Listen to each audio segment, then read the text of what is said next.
तुर्क वज़ीर ख़ारजा खाकान फदान सरकारी दौरे पर इस्लामाबाद पहुँच गए।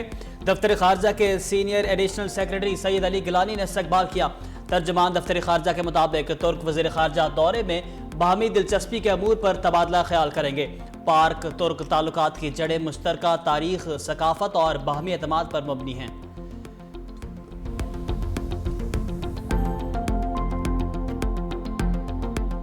के डेरे से 70 गैर मुल्की बाशिंदों समेत 100 से ज्यादा अफराद हिरासत में ले लिए।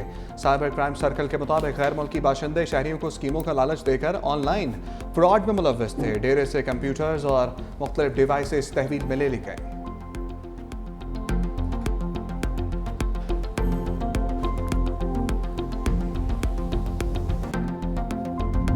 लाहौर समेत पंजाब के मुख्तलिफ इलाकों में गरज चमक के साथ बारिश। लेस्को के मुताबिक फीडर्स ट्रिप कर गए। कई इलाकों में बिजली गायब। लाहौर में बारिश के बायस छतें गिरने से 5 अफराद जख्मी। जहानिया में बारिश के बायस करंट लगने से बच्चा जाम भाग। पत्तोकी और फूल नगर में बारिश के बाद सड़कें तालाब बन गई। शेखुपुरा, ननकाना, चिन्योट और गुजरांवाला में बादल बरसे। हाफिजाबाद में दरिया किनारे देहात और फसलें ज़ेरे आब आ गईं। जिना बैराज और चश्मा बैराज पर निचले दर्जे का सैलाब। जनूबी वज़ीरिस्तान के मुख्तलिफ इलाकों में कहीं तेज़ और कहीं हल्की बारिश। हंगामी सूरत हाल से निपटने के लिए इंतज़ामिया अलर्ट।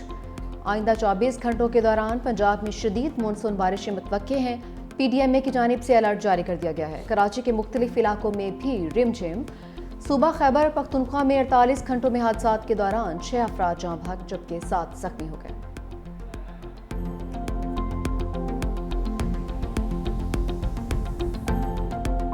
जो है इन्वेंट हो गया और उसके पीछे एक एस्टेब्लिशमेंट थी जिसमें जुडिशियल एस्टेब्लिशमेंट और मिलिट्री एस्टेब्लिशमेंट ने मिलकर मियां नवाज शरीफ को घर भेज दिया, उनके खिलाफ केस बनाए, उनको कैद कर। ये मिलिट्री एस्टेब्लिशमेंट और सिविलियन एस्टेब्लिशमेंट इस मुल्क को जो है मिलके इस सारे बहरान से बाहर निकाल रही हैं, जहां पे सारी चीजें मफकूद हों, जो नॉन एग्जिस्टेंट हों। आप कहते हैं मियां नवाज शरीफ इंटरवीन करें, बस बताएं ना, जरूर हो, लेकिन कहीं पे किसके साथ इंटरवीन करें? इन लोगों के साथ। पनामा के पीछे एस्टेब्लिशमेंट थी। नवाज शरीफ को घर भेजा गया। हुकूमत और एस्टेब्लिशमेंट मिलकर मुल्क को बहरानों से निकाल रही हैं। वज़ीर दिफा ख्वाजा आसिफ की प्रोग्राम हेड-ऑन में गुफ्तगू। कहा कि तमाम मामला कामयाबी से चल रहे हैं। PTI के साथ क्या बात करें, कोई संजीदा ही नहीं है। ये कहते हैं सब कुछ भाड़ में जाए, हमें तो बानी PTI ही चाहिए है। अली अमीन गंडापुर जब भी मिलते हैं तो दूध और शहद की नहरें बहती हैं। जब खैबर पख्तूनख्वा में जाते हैं तो रवैया ही बदल जाता है।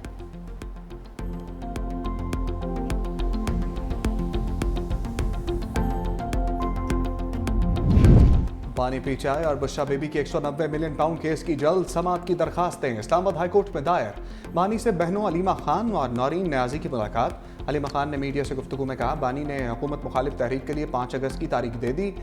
5 अगस्त को बानी को जेल में 2 साल हो जाएंगे। बानी जेल से एहतजाज लीड करेंगे। नवाज शरीफ को तो घर वाले नहीं पूछते, तो बानी से मिलकर क्या करेंगे? नौरीन न्याजी ने कहा, बानी के साथ वो कुछ हो रहा है जो किसी कैदी के साथ नहीं होता।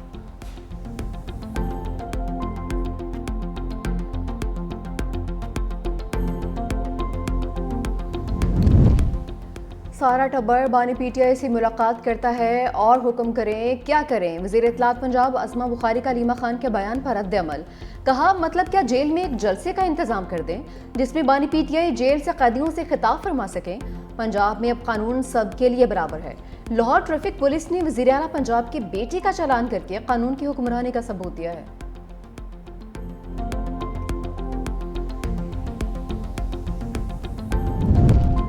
बैरिस्टर गौहर खान, सलमान सफदर और ज़हीर अब्बास चौधरी की भी बानी से मुलाकात।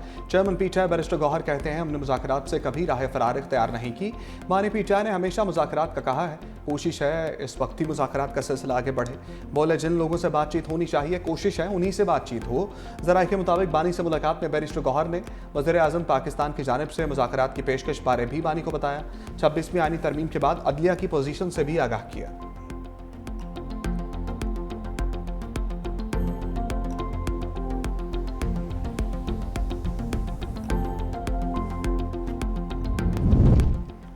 पेशावर हाई कोर्ट ने इलेक्शन कमीशन के खवातीन और अक़लियत से मुतालिक दोनों एलामिये कलअदम करार दे दिए। मुस्लिम लीग नून की जानिब से मखसूस नशिस्तों से मुतालिक दायर दरख्वास्त पर महफूज फैसला जारी कर दिया।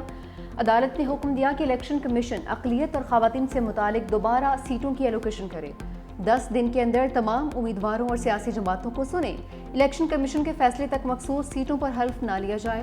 दूसरी जानिब KP से कौमी असम्बली की ख़वातीन की 2 मखसूस खाली सीटों के लिए शेड्यूल जारी। कागजाती नामजदगी जमा करवाने का सिलसिला कल से शुरू होगा, जो 10 जुलाई तक जारी रहेगा। 24 जुलाई को उम्मीदवारों की हतमी फहरिस्त जारी की जाएगी।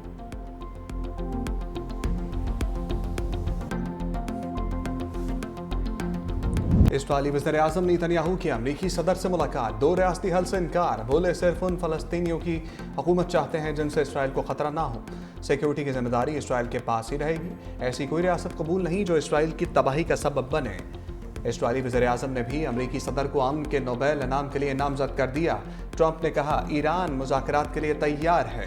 ईरानी एटमी तंसीबात को मुकम्मल तबाह कर दिया है। उम्मीद है ईरान पर एक और हमला नहीं करना पड़ेगा। हमने पाकिस्तान और भारत की जंग रुकवाई।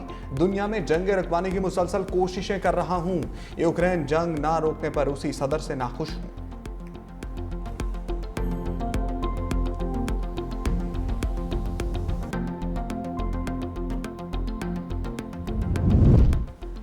नेतन्याहू की ट्रंप से मुलाकात धोखा और सब पहले से तयशुदा है। इसराइल ने दोबारा हमला करने का मंसूबा बना रखा है। ईरानी फौज हाई अलर्ट। ईरानी टीवी का इस हवाले से कहना है कि सदर ट्रंप दोबारा हमले के मामले पर इसराइल के साथ हैं। ईरानी फौज के तर्जुमान कहते हैं इसराइल ने हमला किया तो जवाबी कार्रवाई पहले से ज्यादा सख्त होगी।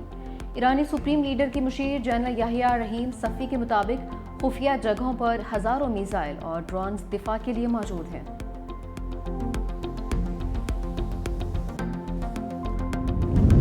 गाजा में इसराइली बर्बरियत जारी। 24 घंटों में 49 फ़लस्तीनी शहीद। इमदाद लेने के लिए खड़े 8 फ़लस्तीनी भी शामिल। शुमाली गजा में रात गए फ़लस्तीनी मुज़ाहमतकारों का इसराइली फ़ौज पर हमला।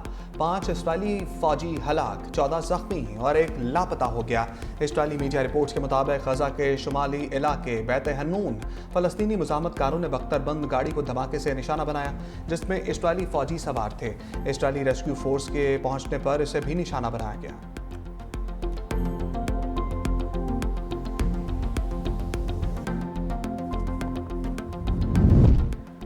गजा में जंगबंदी के लिए कोशिशें। दोहा में हमास और इसराइल के दरमियान मुज़ाकरात का तीसरा दौर भी बेनतीजा खत्म। कोई पेशरफ्त नहीं हो सकी।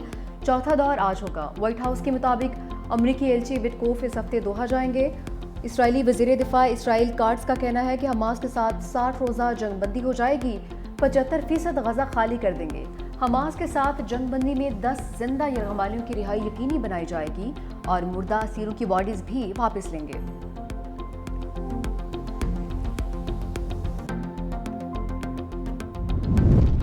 बरतानिया की फ़लस्तीनियों को ज़बरदस्ती बेदखल करने की मंसूबे की मुखालफत। बरतानवी वज़ीर ख़ारजा डेविड नैमी ने कहा कि इसराइली वज़ीर दिफा के 6 लाख फ़लस्तीनियों को रफ़ा मुंतकिल करने का मंसूबा कबूल नहीं। इस तरह के बयानात जंग बंदी की राह में रुकावट हैं। हमास और इसराइल के दरमियान जंग बंदी पर इत्तफाक ना हुआ तो इसराइल के खिलाफ इक़दामात किए जाएंगे।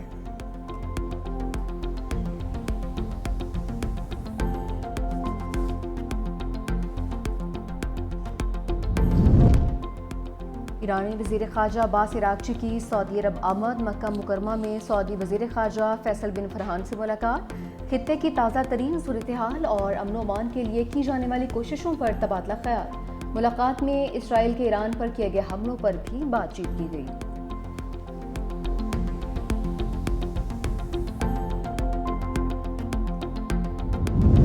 कतरी शहजादी कोहपेमा शेख आसमा सानी को पाकिस्तानी कोहसारों और सियाहत की ब्रांड सफ़ीर मुकर्रर कर दिया गया। वज़ीर-ए-आज़म शहबाज शरीफ ने कतरी शहजादी को ब्रांड सफ़ीर मुकर्रर किया। कहा कतरी शहजादी को पाकिस्तान के पहाड़ों सियाहत की ब्रांड सफ़ीर मुकर्रर करते हुए खुशी हो रही है।